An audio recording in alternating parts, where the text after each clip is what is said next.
Icon star Allu Arjun హీరోగా లోకేష్ కనకరాజ్ దర్శకత్వంలో ఒక సినిమా తెరకెక్కబోతుందని, ఆ సినిమా కథ ఒక నవల ఆధారంగా ఉండబోతుంది అనేటువంటి ప్రచారం జరుగుతుంది, వార్తలు వస్తున్నాయి. దీని మీద మనం పూర్తి స్థాయిలో విశ్లేషణ చేసుకుందాం. ప్రస్తుతం మనతో పాటున్నారు ప్రముఖ సినీ రాజకీయ విశ్లేషకులు, ప్రముఖ సీనియర్ జర్నలిస్ట్ శ్రవణ్ కుమార్ గారు. వారితో మాట్లాడదాం. శ్రవణ్ గారు నమస్తే అండి. నమస్తే అండి. ఐకాన్ స్టార్ అల్లు అర్జున్ హీరోగా లోకేష్ కనకరాజ్ దర్శకత్వంలో ఒక సినిమా తెరకెక్కబోతుందని, అయితే ఆ సినిమా కథ ఒక నవల ఆధారంగా ఉండబోతుంది అనేటువంటి ప్రచారం జరుగుతోంది. ఏంటి అసలు ఆ సినిమా కథ, ఏ నవల ఆధారంగా ఉండబోతోంది, నిజంగా ఆ కథ ఏంటి? అల్లు అర్జున్ ప్యాడ్ వరల్డ్ స్థాయికి చేరిపోయాడు, మనందరికీ తెలిసిందే.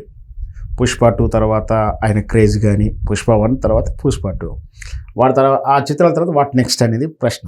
దాంట్లోకి అల్లు అర్జున్ వర్కింగ్ టైటిల్ AA22గా అట్లీ దర్శకత్వంలో ఒక సినిమా కొనసాగుతుందన్న విషయం అందరికీ తెలిసిందే.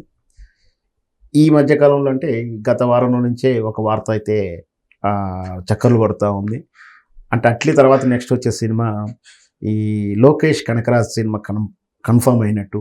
దానికి వర్కింగ్ టైటిల్ మళ్ళీ వచ్చేసి AA23 అంటే అల్లు అర్జున్ 23 సినిమా అంటే 2023 సినిమాగా వ్యవహరిస్తున్నారు.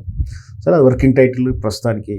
అయితే ఈ లోకేష్ కనకరాజు యొక్క చిత్రం కథాంశం కూడా ఇప్పుడు తెర మీదకి వచ్చింది. అది తమిళంలో చొక్కన్ అని చెప్పేసి ఒక రైటరు కామిక్ సిరీస్ అంటే ఫాంటసీ కథలు అవి. అంటే మనకు తెలుగులో అర్థమయ్యే భాషలో చెప్పాలంటే మన విక్రమార్కుడు, బేతాళ విక్రమార్కుడు, ఇట్లాంటి విక్రమార్కుడు తరహాలో ఎట్లా ఉన్నాయో ఒక ఫాంటసీ స్టోరీస్, ఒక జానపద, మన తెలుగులో అంటూ జానపద కథానాయకుడు అని అంటుంటాం. అంటే ఒక కథానా క్యారెక్టర్ ఉంటుంది, ఒక ప్రాబ్లం వస్తే దాన్ని ఎట్లా సాల్వ్ చేస్తాడు, అట్లాంటి కొన్ని చిత్రాలు. ఇప్పుడు మన హీమ్యాన్ టైప్లో వచ్చేసి ఇంకా కొన్ని చెప్తే స్పైడర్ మ్యాన్ లాంటి కథ క్యారెక్టర్ చేసిన హీమ్యాన్ క్యారెక్టర్, బ్యాట్మ్యాన్ క్యారెక్టర్లు, ఇవన్నీ ఫాంటసీ చిత్రాలుగా చెప్పవచ్చు. అంటే ఏదైనా సమస్య వస్తుంది, వాళ్ళు వచ్చేసి ఆ శక్తి బలమైన శక్తులు ఉన్న వ్యక్తి ఆ శక్తి రూపంలో వచ్చేసి ఆ కథ నడిపించేసి దాన్ని సాల్వ్ ఇవ్వడం అనేది అట్లాంటి కథలు. అలాగే తమిళ భాషలో ఈ చొక్కని గారు రాసినటువంటి ఆ ఫాంటసీ జానపద కథలు ఏంటంటే ఇరంబుక్కై మాయావి, అంటే ఆటవిక నేపథ్యంలో శక్తివంతుడు అనే అర్థం, దాని అర్థం.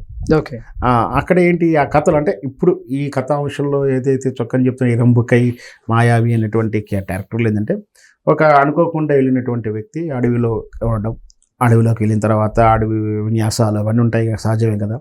దాంట్లో అతను ఒక చెయ్యి కోల్పోయినటువంటి బాలుడికి మరి అది అతీంద్ర శక్తులు దేవుడు కరుణించేసి ఒక అద్భుతమైన చెయ్యి ఇస్తే ఆ చెయ్యితోటి మాయావి అనేటువంటి చెయ్యి, ఆ చెయ్యితోటి అతీంద్రమైన శక్తులు ఉంటాయి, దాంతో మొత్తం కథ నడిపించడం. ఇదంతా కూడా మనకు జానపద చిత్రాల్లోనూ మనకు ముఖ్యంగా బాలరాజు కథ చూస్తుంటాం, బాలనాగమ్మ కథ లాంటి కథల్లో ఎట్లా ఉంటుందో, ఏదో దేవత ప్రత్యక్షం ఒక వరం ఇచ్చేసి ఒక మంత్రదండమో చేయి దండమో ఏదో ఇస్తే దాని నుంచి కథ ఎట్లా వెళ్ళిపోతున్నట్టుగానే అట్లాంటి అంతా కూడా తమిళలో కూడా అలాంటి కథ అంశం ఉన్నటువంటి క్యారెక్టర్.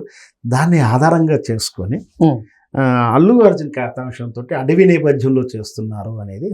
అంటే అల్లు అర్జున్ సినీ ప్రస్థానంలో ఇప్పటి వరకు ఆయన సైన్స్ ఫిక్షన్లో కానీ ఇటువంటి జానపదాల్లో ఆయన నటించినటువంటి దాఖలాలు అయితే లేవు. అంటే మీరు చెప్తున్న దాని ప్రకారంగా మొదటిసారి ఆయన జానపదంతో మేళవించినటువంటి ఈ సామాజిక కోణంలో ఉండేటువంటి ఒక కథతో, అది కూడా సైన్స్ ఫిక్షన్ వచ్చేలాగా ఆయన ఈ కథను ఎంచుకున్నారు. ఏంటి ఆయన కథల ఎంపికల విషయంలో ఎందుకు ఇటువంటి జాగ్రత్త తీసుకున్నారంటారు? ఖచ్చితంగా అండి, మొనాటమీ అనే ప్రతి హీరోకి మొనాటమీ రాకూడదు, ఒక వైవిధ్యమైన కథలు రావాలి. ఎందుకంటే ఒకే తరహా కథలు చేసుకుంటూ ఒకే మూసలో ఉంటే రాణింపు ఉండదు, చాలా వరకు చాలా సాధ్యం. అది వెనకటి ఎప్పుడు కొన్నాళ్ళ తర్వాత కూడా శోభన్ బాబు గారికి ఫ్యామిలీ డ్రామాలు అన్నీ కూడా కొంచెం మళ్ళీ కథ డిఫరెంట్గా ఉంటే తప్పించి రాలేదు. అట్లాగే ఒక మూసలో ఉండకుండా ఒక ఆర్టిస్ట్ అనేవాడు డిఫరెంట్ కథలు తీసుకోవడం అనేది ఆహ్వానించదగింది. సహజంగా తెలుగు మన తమిళన్స్ చాలా తక్కువ ప్రయోగాలు చేస్తారు అట్లాంటి. మలయాళం చిత్రాలు తీసుకుంటే చాలా జాగ్రత్తగా ఏ సినిమాకు ఆ సినిమా కథ డిఫరెంట్గా ఉంటాయి, వాళ్ళది ఆర్ట్ ఫిల్మ్ టైప్లో ఉంటాయి. సో వాళ్ళు ఏంటంటే వాల్యూ ఆఫ్ ద స్టోరీగా చూస్తుంటారు. సో మనకు హీరో ఇమేజ్లు ఇరుక్కున్నా అయినా కూడా ఇట్లాంటి అల్లు అర్జున్ లాంటి స్టారు ఆల్రెడీ మనం చూసిన గుణగన్నారెడ్డి క్యారెక్టర్లు హిస్టారికల్ ఫిల్మ్లో నటించడం డిఫరెంట్. అంటే ఒక ఫ్యామిలీ చిత్రం, యాక్షన్ ఫిల్ము, తర్వాత ఈ మా ఏదైతే అటవీ నేపథ్యంలో వచ్చినటువంటి పుష్ప కల్ప స్మగ్లర్గా ఫుల్ మాస్ ఊరా మాస్ క్యారెక్టర్ చేశాడు. ఇప్పుడు డిఫరెంట్ చేస్తున్నప్పుడు ఖచ్చితంగా ఇట్లాంటి డిఫరెంట్ స్టోరీ చేయాల్సింది.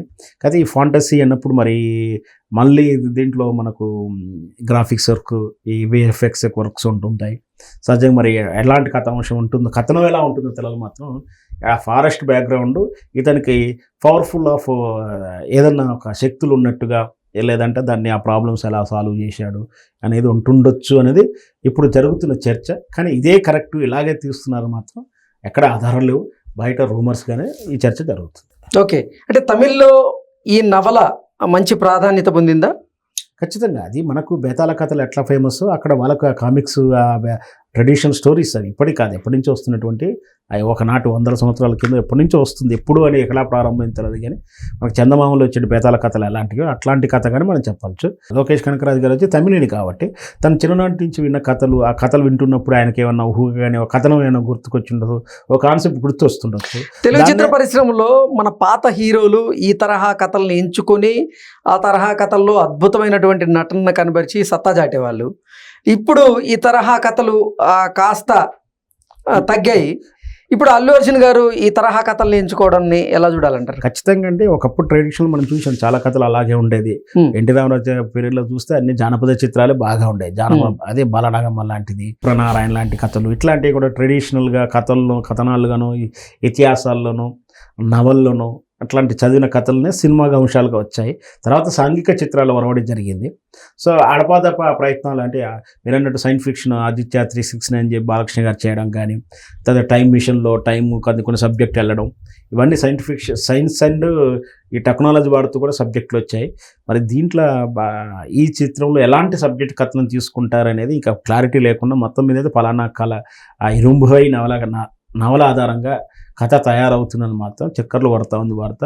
ఇట్లాంటి డిఫరెంట్ స్టోరీస్ మాత్రం ప్రేక్షకులు ఖచ్చితంగా ఆదరిస్తారని నాకు నమ్మకం ఉంది. ఓకే అండి, థ్యాంక్ యూ సో మచ్.